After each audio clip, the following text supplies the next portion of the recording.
అలాగే అద్భుతమైన దినము మన ఎడ్యుకేషన్ అండ్ ఐటీ మినిస్టర్ మన లోకేష్ బాబు రావడం, స్టేజ్ మీద ఉన్న మంత్రులందరికీ, ఎమ్మెల్యేలకి, ఎంపీలకి, స్టేజ్ మీద ఉన్న పిల్లలు, వాళ్ళ తల్లిదండ్రులు అందరికీ కూడా నమస్కారం. ఈరోజు అద్భుతమైన దినం అని ఎందుకు చెప్తున్నా అంటే, ఈ విఆర్ హై స్కూల్ ఇంత ముందు రోజుల్లో కానీ చూసుంటే మీ అందరికీ తెలుసు, దాన్ని 19 నుంచి 24 దాకా దాన్ని పూర్తి చేశారు. ఆ తర్వాత మన గవర్నమెంట్ రావడం, దీన్ని మన నారాయణ గారు, ఆయన కూతురు శర్రి గారు ఎన్సిసి వాళ్ళ సంస్థతో కలిసి ఈ స్కూల్ని ఈరోజు అద్భుతంగా డెవలప్ చేశారు. ఆ స్కూల్ చూస్తే దాదాపు 1050 మంది పిల్లలు చదవబోతున్నారు. దాంట్లో ఆ స్కూల్ కానీ చూసామంటే వాళ్ళ తల్లిదండ్రులు ఒకసారి ఆ స్కూల్ క్లాస్ రూమ్స్, వాళ్ళు ప్రొవైడ్ చేసిన ఫెసిలిటీస్ అన్నీ కూడా చూడాలి. ఎందుకంటే నేను ఒక గొప్ప స్కూలు, చాలా పెద్ద స్కూలు, పెద్ద పేరున్న స్కూల్ రిషివాలి, మీ అందరికీ ఆ పేరు కూడా తెలిసి ఉండదు.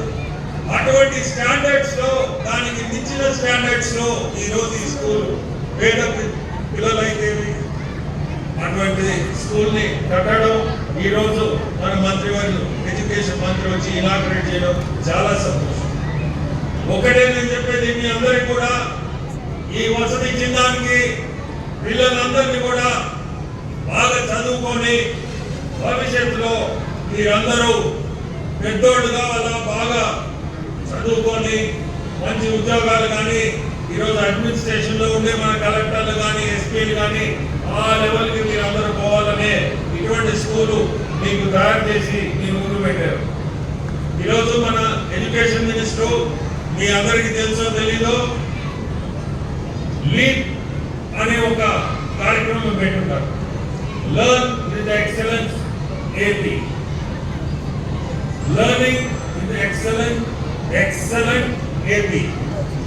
ఈ లీప్ అనేది మిడ్ డే మీల్స్ కానీ, స్కూల్ బ్యాగ్స్ కానీ, బుక్స్ కానీ ప్రతి ఒక్కటి దాని కింద వస్తుంది. అటువంటి చిన్నవి కూడా పెద్దవి చేసి మన మంత్రివర్యులు పర్సనల్ ఇంట్రెస్ట్ తోటి ప్రతి దాంట్లో కూడా ఇన్వాల్వ్ అయ్యి ఎడ్యుకేషన్ మీద ఫోకస్ పెట్టి ఈరోజు రాష్ట్రంలోనే పెద్ద ఎత్తున ఎడ్యుకేషన్ ఈరోజు చాలా సంతోషం. సార్ రావడం, వీరికి ఈరోజు స్కూల్ ఓపెన్ చేయడం మా అందరికి కూడా పూర్తి.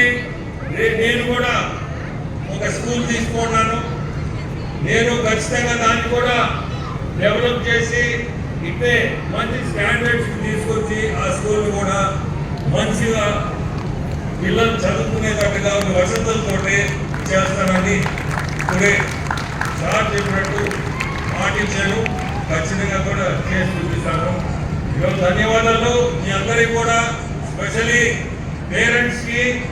ఈ పిల్లల్ని మీ బాధ్యత, ఇంటికి వచ్చిన తర్వాత కూడా మీరు శ్రమ తీసుకొని వాళ్ళని చదివించే బాధ్యత మీ అందరికీ కూడా ఉంది.